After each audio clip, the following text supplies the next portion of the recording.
Game of the Year, ou Jogo do Ano, o The Game Awards, a premiação mais safada e sem credibilidade que existe no mundo dos games. Premiação que resolveu esse ano inovar colocando 3 DLCs para concorrer, sendo uma delas uma DLC de um remake. O que mostra a grande relevância que o status de Game of the Year tem. Mas ainda assim, milhões são gastos nessa premiação, convidando um monte de asiático que ninguém lembra o nome, mas pelo menos fazem bons jogos. Ou no pior caso, um monte de mulher gorda de cabelo colorido enchendo o saco do palco com o carisma de um picles. O cara do carisma, nesse caso, apresentador eterno desse grandioso evento chato. Esse sim, tendo carisma de 2 picles. Ano após ano, as premiações de Game of the Year se tornam mais questionáveis ao ponto de um carteado entrar na concorrência.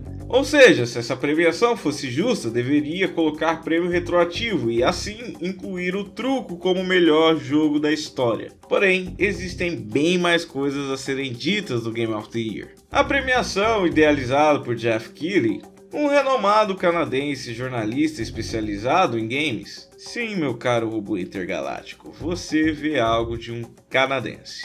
Geoff Keighley, durante anos, segue como apresentador do The Game Awards, TGA, mas também sendo figura carimbada em outros eventos de toda a indústria dos games. O The Game Awards sendo a forma encontrada de realizar antigas discussões de qual seria o melhor jogo lançado num ano específico, abrindo essa dúvida para a votação do público e também tendo um júri especializado com outros jornalistas da indústria. Empresas como GameSpot e Polygon, que em alguns critérios como qualidade técnica, inovação, design de gameplay, fazem suas mesclas de opiniões e depois, somadas com as informações passadas pelo próprio público em votações abertas. Feito assim uma média para definir os vencedores das mais diversas categorias do The Games Awards. E claro, o principal prêmio da noite, Game of the Year. Este sendo o padrão seguido desde 2014, mas as discussões de qual é o melhor jogo do ano são bem anteriores a isso.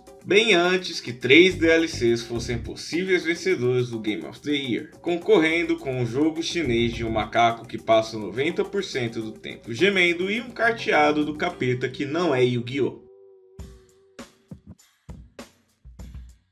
O TGA teve um evento predecessor, o VGA, Video Game Awards, também produzido por Geoff Keighley. Nesse caso, seguindo muito mais a opinião dos críticos do que em votações abertas ao público. Entretanto, o evento já começou com certo desdenho do público, já que em 2003, ano de estreia do Video Game Awards, o grande vencedor foi Madden NFL 2004, um game de esporte que chegou botando a banca em outros jogos como GTA Vice City e Zelda Wind Waker, o que poderia fazer algum tipo de sentido numa mídia americana, mas nem mesmo dos Estados Unidos da América o evento foi idealizado. Já que, como é bom ressaltar, Geoff Keighley é canadense. Sim, caro patrulheiro das galáxias, você acredita nas opiniões de um canadense, mas que nos anos seguintes foram sendo atualizadas e reformadas, e assim não tendo mais tantos problemas. Em 2004, segundo ano do evento, já tendo GTA San Andreas como o jogo do ano. Desde então, vários jogos foram vencendo ao longo dos anos o evento Video Game Awards, os mais relevantes, 2005 com Resident Evil 4,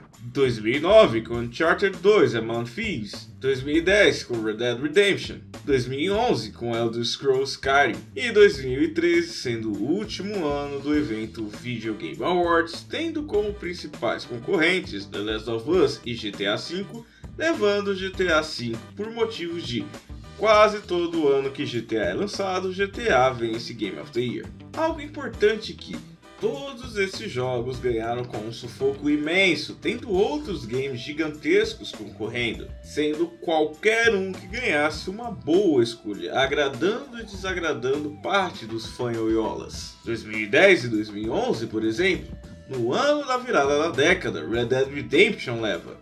Mas num ano que simplesmente seguia como concorrente God of War 3, Halo Reach, Mass Effect 2, Call of Duty Black Ops. E em 2011, Skyrim leva. mas tendo que passar por cima de jogos como o melhor jogo de herói já feito, Batman Arkham City. E sim, se você tem uma opinião diferente dessa, você está errado. Mas além desse, Portal 2 sendo um dos melhores jogos de puzzle já feitos na história. Uncharted 3 Drake Deception, um dos melhores jogos de ação e aventura já feitos. E até mesmo Zelda Skyward Sword, o melhor jogo já feito de um console inteiro, no caso o Nintendo Wii. Perceba que as premiações eram verdadeiramente acirradas, qualquer game que vencesse seria justo. E então, chegamos finalmente em 2014 com a reformulação da premiação, agora abrindo ao público e com o nome de The Game Awards. Formato esse que acompanhamos até os dias de hoje. Alguns dos prêmios mais específicos, como melhor gráfico ou melhor exclusivo para cada console específico,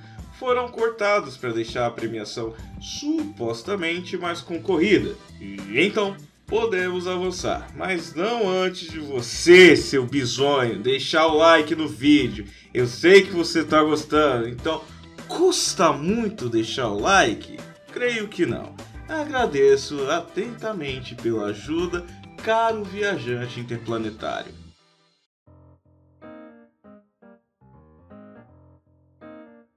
O The Game Awards, cada ano que se passa, ficam mais previsíveis as premiações, tendo poucos os anos que são realmente uma dúvida de mais de 2 jogos possíveis vencedores. E em alguns anos específicos, é difícil saber quem vai ganhar, de tão ruim que os jogos concorrentes estão. 2021 sendo, por exemplo, o vencedor de Take-Two. Um bom jogo sim, mas que não serve de absolutamente nada demais para a indústria. Nem ao menos sendo uma grande inovação, já que A Way Out segue a mesma premissa desse game, já que são da mesma produtora e desenvolvedora, mas lançado um tempo antes. Nenhum dos jogos lançados em 2021 tivera grandes inovações ou em quesitos técnicos um verdadeiro diferencial, mas pelo menos dá para atacar a culpa de tudo isso desse ano na pandemia. Agora em 2022 já passamos para um ano que temos apenas 2 possíveis jogos, God of War Ragnarok e Elden Ring, esse sendo o vencedor no caso. Perceba que, anos anteriores que o evento era Video Game Awards, tínhamos dificuldades em realmente escolher qual seria o jogo do ano, em meio a tantas possibilidades. Mesmo ainda como The Game Awards 2018 existiam grandes concorrentes e tiveram até mesmo discussões quanto quem realmente deveria ter levado nesse ano, entre Red Dead Redemption 2 e God of War, mas ainda como possibilidades de Amazing Spider-Man ou Monster Hunter. Mas agora no máximo 2 jogos são realmente concorrentes para a disputa. 2024 sendo o máximo desse fundo do poço, sendo um mix entre indústria de produção de jogos ruins e a própria premiação está respirando por aparelhos. A grandiosa premiação do jogo do ano de 2024 teve como principais concorrentes os games Astro Bot, uma DLC de uma demonstração gratuita de PlayStation 4 Pro e PlayStation 5. Elden Ring Shadow of the Tree, uma DLC de um jogo que já ganhou o Game of the Year. Final Fantasy VII Rebirth, uma DLC de um remake que é um reboot. Metaphor Fantasio, um jogo japonês com cara de jogo japonês e cheiro de jogo japonês. Balatro, um carteado baseado em poker que deveria ter a versão brasileira feita baseada na cacheta. Black Myth Wukong, jogo chinês que vai abrir a porteira para jogos chineses genéricos e irrelevantes para a indústria, mas que vão vender horrores na China. Talvez, apenas talvez, possa ter forçado a barra chamando o Astro Bot Final Fantasy VII Rebirth de DLCs, tudo em nome do entretenimento. Mas o caso real é com Elden Ring, que por maior que a expansão seja, ela é dada pela própria empresa como expansão, uma DLC, sem a necessidade de um aleatório do YouTube forçar a barra para encaixar como DLC, apenas pelo entretenimento barato. Isso que, O game original já venceu como jogo do ano recentemente. A pior parte disso é que a DLC de Elden Ring está roubando o lugar de outros jogos que poderiam estar nesse espaço, como foi com Stellar Blade, Warhammer 40k Space Marine 2. Então, se já estamos de fato expandindo para remakes, por que não Silent Hill 2 Remake? A premiação, que em tese dá lugar para inovação, considera um game que, por mais que exista algo diferente em implementar um roguelike em um jogo de cartas, mas ainda assim as regras desse jogo são de poker que existe há pelo menos 200 anos. Não é tirando o mérito de um game, ainda mais um indie desenvolvido por um cara só nas horas vagas. Mas é impossível qualificar como inovação você copiar um estilo de jogo de cartas que existe há séculos, não sendo um erro do jogo ou do criador ou do jogador, mas sim da indústria de premiar algo que não faz sentido. Black Myth Wukong sendo o jogo que vai abrir a porteira para jogos extremamente genéricos que vão sair da China nos próximos anos, sem nenhuma identidade visual, sendo games de ação e aventura dos mais genéricos possíveis, tomando para si ideias e funcionamentos de gameplay dos mais diversos jogos já criados e encaixar tudo em um game de 50 horas, cheio de nada para fazer. O ano de 2024 entrou com games que são bons, mas não fizeram absolutamente nada de realmente relevante para a indústria, roubando o espaço de games que pelo menos tiveram a honestidade de iniciar novas franquias, ou ao menos tiveram uma aceitação do público gigantesca. Porém, o pior de tudo isso é ainda existir discussão de guerra de consoles nessa porcaria de premiação. Sony comprou o evento The Game Awards. Isso é o que todo comprador da caixa maldita verde gosta de reclamar, ignorando o fato que, de todos os mais de 20 prêmios dados, apenas 3 foram de exclusivo Sony. E pior, tirando da equação que também existem premiações foram dadas para a própria Nintendo. Quem diria que ter jogos exclusivos que fazem sua plataforma vender mais seria uma boa ideia, no lugar de bater palmas para um jogo de uma feminista esquizofrênica? Quem diria que lançar muitos jogos AAA de verdade para vender o seu console poderia te render mais premiações? Mas o pior é que tudo isso ainda segue sendo embrulhado por uma apresentação extremamente chata e cansativa.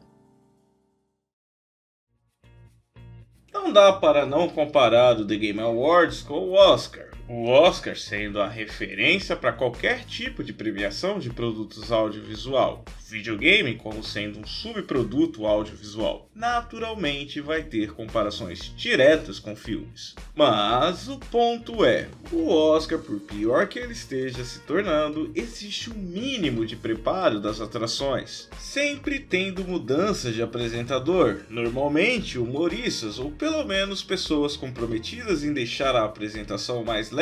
Contrapartida, 20 anos de existência de VGA, o TGA segue sendo apresentado pelo mesmo cara, Geoff Keighley, ou o irmão do Max Payne. Por mais que o cara seja o idealizador da parada, mas você seguir 20 anos com o mesmo cara, sendo que, vamos lá, por mais importante que ele seja para a mídia dos games, mas ele não é lá um poço de carisma estridente. O cabra conduz o básico necessário. Porém, obviamente, como os videojogos estão cada vez se tornando pontos mais políticos, não é apenas por ter um único apresentador por 20 anos o maior possível problema.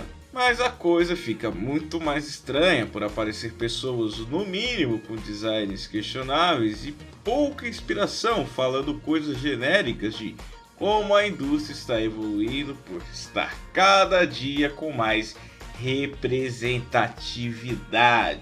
Palavra essa que toda vez que é proferida já dá vontade instantânea de se churrascar. Pessoas que claramente estão ali por um certo bebê doce pediu para que elas estivessem, mas que o conhecimento sobre a indústria dos jogos dessas pessoas é completamente enviesada, sem fatores técnicos postos, se emocionais, sim, porque mexeram com o emotivo da pessoa e não por motivos políticos. São raros os convidados que dividem o palco de maneira justa com Geoff Keighley, como foi o caso de Al Pacino, que subiu ao palco para entregar o prêmio, mas apenas uma participação rápida. As pessoas que apresentam o programa não têm o carisma real para apresentar um evento de tamanha grandeza como o próprio TGA se propõe a ser. Por mais que sejam sim muito relevantes na indústria, todavia, assim como o Oscar, a premiação deve ser tratada como um show por si só, algo grandioso. Mas vamos lá. Tirando o Game of the Year, quais outras categorias são realmente relevantes? Se eu te falar que Will Lorton venceu como melhor performance, você saberia me dizer por qual personagem? Agora, se eu te falar que Cillian Murphy venceu o Oscar, você saberia me dizer por qual personagem? A premiação de melhor performance, que seria em comparação direta ao Oscar, a união de melhor ator, atriz e ator-atriz coadjuvante, ou seja, em tese deveria até mesmo ser mais concorrida, já que é a união de 4 modalidades do Oscar, mas você nem sabe ao menos quem é Will Lorton, sendo que ele interpretou o que é dado como o maior herói de todos os tempos, o Homem-Aranha. Agora, Cillian Murphy, interpretando um físico, teve muito mais relevância. As premiações The Game Awards são completamente irrelevantes para o cenário que deveria sim ser uma grande honra aos produtores e atores da indústria. É muito mais relevante você apenas ser um concorrente de jogo do ano do que você ter alguma estatueta de alguma outra premiação do The Game Awards. Novamente, deixa o evento muito mais pífio do que ele realmente deveria ser, já que em tese é o Oscar dos videogames e principal evento de premiações de jogos. Por mais que outros eventos até bem relevantes como o Golden Awards Joystick tenham até mesmo critérios melhores para definir jogo do ano, mas seria uma comparação do Globo de Ouro. No final das contas, ninguém liga para esses eventos secundários. E com isso, temos nosso evento, um declínio absurdo de algo que realmente antes tinha vários bons games concorrendo, apresentado por um cara ok, apenas isso, ok, tendo que dividir palco com um monte de gordo de cabelo e coloride, e que apenas uma premiação é minimamente relevante. Claro que além disso, tem alguns trailers no meio de todo esse evento, mas via de regra são jogos indie de um monte de gordo de cabelo e coloride. Se por algum milagre alguém legal aparecer no palco, vai ser rápido demais. Talvez mais rápido do que você após o Setembro no Febre. E claro, a premiação, por mais óbvia que pareça, vai gerar o argumento que o evento é comprado pela Sony. A falta de concorrentes minimamente dignos é reflexo ao principal problema dessa geração, a falta de jogos. Mas se o show fosse minimamente focado em realmente ser um show, pelo menos teríamos o entretenimento de 2 pessoas se estapeando no palco. Sobre os meus palpites, eu acho que quem vai ganhar é o Uma Boa Noite.